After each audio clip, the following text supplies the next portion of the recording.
que le premier exemple d'instrumentalisation de la Bible, avant même qu'il soit question d'écriture, se trouve dès le début avec le discours du serpent adressé à Ève. Ce n'est pas un hasard si nous retrouvons au début de l'Évangile Jésus affronté lui aussi au tentateur, mais cette fois victorieusement. La tactique du diable est toujours la même, il fausse le sens en mêlant le vrai et le faux. Prenons le temps d'analyser comment il procède. Nous verrons ensuite un autre exemple tiré de l'histoire de l'Église, où une interprétation faussée de l'Écriture a servi à justifier des pratiques complètement contraires à l'Évangile. Le diable est un maître en instrumentalisation. L'épisode des tentations de Jésus se trouve dans les 3 évangiles dits synoptiques, Marc sous une forme courte, Matthieu et Luc de façon plus développée. Nous allons étudier ce dernier au chapitre 4. Jésus vient d'être baptisé et il est conduit par l'Esprit au désert. C'est là qu'il s'affronte au diable. Après 40 jours de jeûne, Jésus a faim et le diable entre en scène pour lui proposer d'ordonner que les pierres deviennent du pain. 2 fois, le diable commence sa prise de parole en disant « Si tu es fils de Dieu ». Il reprend ainsi la parole même que le Père a dite au Fils au moment de son baptême, dans le Jourdain. En Luc 3, 21, « Tu es mon Fils, moi, aujourd'hui je t'ai engendré ». Tout l'art du tentateur est de mêler le vrai et le faux, s'appuyer sur la parole même du Père pour détourner Jésus de l'obéissance à son Père, c'est le comble de la manipulation. Mais Jésus s'en tire à chaque fois par une citation de l'Écriture qui l'oppose à la parole du diable. Dans la 3e tentation, ce dernier vient rejoindre Jésus sur son propre terrain. Ayant perçu que Jésus lui répondait toujours avec des citations de l'Écriture, le diable va utiliser à son tour l'Écriture pour piéger celui qu'il met à l'épreuve en retournant contre lui son arme de défense. Lisons le texte. Le diable le mena à Jérusalem, le plaça sur le pinacle du temple et lui dit « Si tu es fils de Dieu, jette-toi d'ici en bas.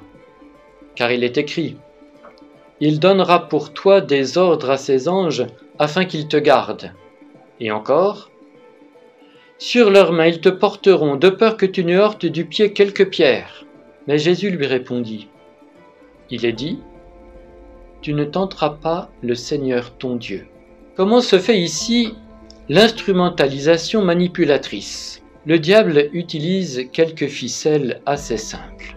Premièrement, il tire une phrase choc hors de son contexte, à savoir l'ensemble du psaume 91, dont il ne tient pas compte du tout dans son interprétation. Or, ce psaume évoque la figure d'un juste qui fait du Seigneur son refuge, qui s'attache au Seigneur et qui connaît son nom. Il n'a donc rien à craindre, car Dieu protège son fidèle. C'est cela le cœur du message du psaume.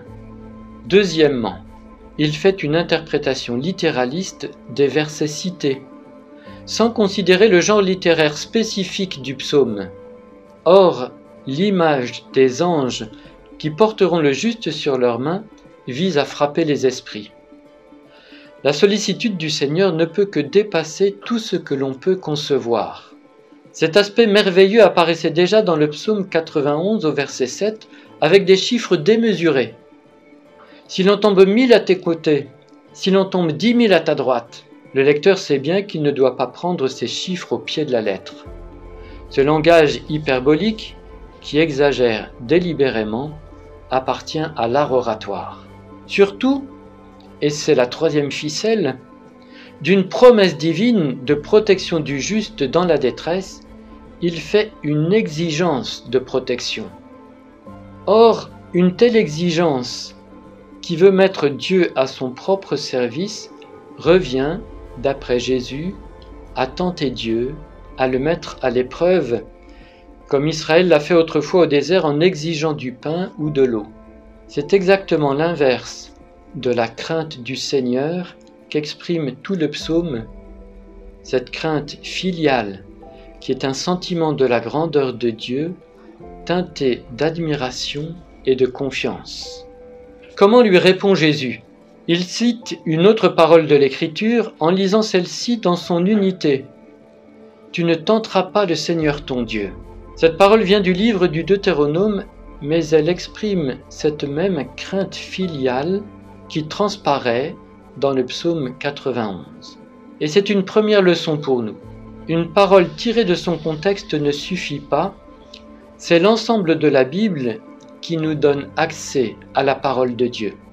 L'interprétation du diable ne peut pas contredire le commandement de ne pas mettre Dieu à l'épreuve.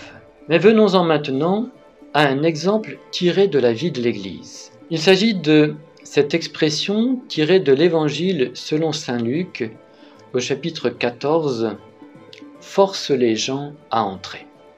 Cet exemple célèbre et douloureux d'instrumentalisation de l'Écriture est l'interprétation d'un verset qui a servi à justifier l'utilisation de la force armée, ce que l'on a appelé le bras séculier, pour obliger ceux qui étaient accusés d'hérésie à renoncer à leurs convictions et à les abjurer. Le verset concerné est tiré d'une parabole racontée par Jésus pour commenter la phrase d'un convive lors d'un repas où il est invité. « Heureux qui prendra part au repas dans le royaume de Dieu ».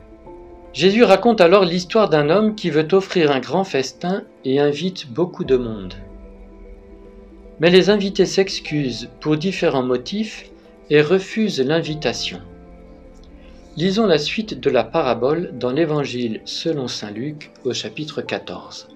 Alors, pris de colère, le maître de maison dit à son serviteur : « Va-t'en vite par les places et les rues de la ville et amène ici les pauvres, les estropiés, les aveugles et les boiteux. » Puis le serviteur vint dire : « Maître, on a fait ce que tu as ordonné et il y a encore de la place. » Le maître dit alors au serviteur : « Va-t'en par les routes et les jardins et force les gens à entrer afin que ma maison soit remplie. » C'est cette expression « force les gens à entrer » qui va servir d'appui au recours au bras séculier dans la lutte contre les hérésies.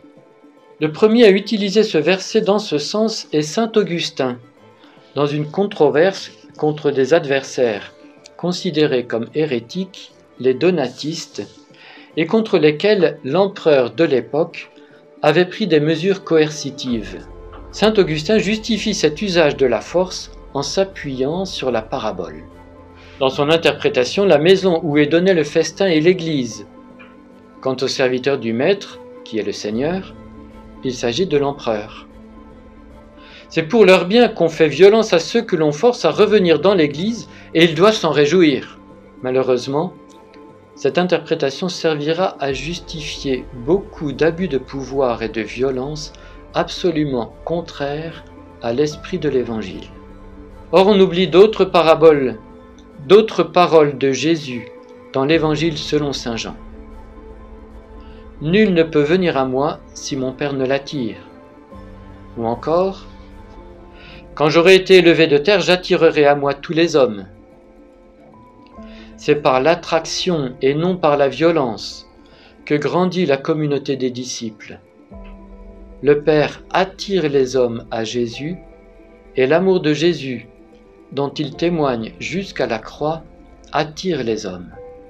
Alors comment comprendre la phrase de la parabole? Il faut d'abord bien avoir à l'esprit qu'il s'agit d'une histoire inventée pour illustrer une vérité que Jésus veut mettre en relief. Quelle est cette vérité? Pour l'apercevoir, il faut élargir le regard et lire les versets qui précèdent la parabole. Jésus y recommande à ceux qui offrent des repas d'inviter non pas les amis, les parents, les riches voisins qui vont leur rendre l'appareil, mais les pauvres, les estropiés, les aveugles et les boiteux qui n'auront pas les moyens de rendre. Ainsi, l'intention sera gratuite. On retrouve dans la parabole ces pauvres qui sont les plus aptes à recevoir le don gratuit du Maître. Il faut cependant insister auprès d'eux pour qu'ils acceptent de participer à ce festin dont ils ne se sentent pas dignes. Il n'y a pas de nécessité pas d'urgence plus grande que de répondre à l'invitation de cet homme généreux. Remarquons-le bien, les premiers invités, ceux qui ont mis le maître en colère, n'ont pas été forcés d'entrer par la violence. Ils sont allés chacun à leur occupation librement. Ici, il s'agit seulement d'insistance, de persuasion, comme lorsque les disciples d'Emmaüs persuadent Jésus de rester auprès d'eux à l'auberge, à la tombée de la nuit, au chapitre 24 de l'Évangile selon saint Luc. Ou encore lorsque la marchande de pourpre Lydie persuade Paul et ses compagnons d'accepter son hospitalité au chapitre 16 des Actes des Apôtres. Dans un contexte polémique, on a donc utilisé une expression sortie de son contexte et durcie. Revêtue de l'autorité divine de l'Écriture, cette expression a servi à justifier un recours à la violence qui est à l'opposé de l'Évangile. Au cours de l'histoire, elle a été instrumentalisée pour servir des intérêts politiques et religieux. En rappelant qu'en matière religieuse, nul ne peut être forcé d'agir contre sa conscience, le Concile Vatican II a définitivement disqualifié cette interprétation comme étant incompatible avec la foi de l'Église.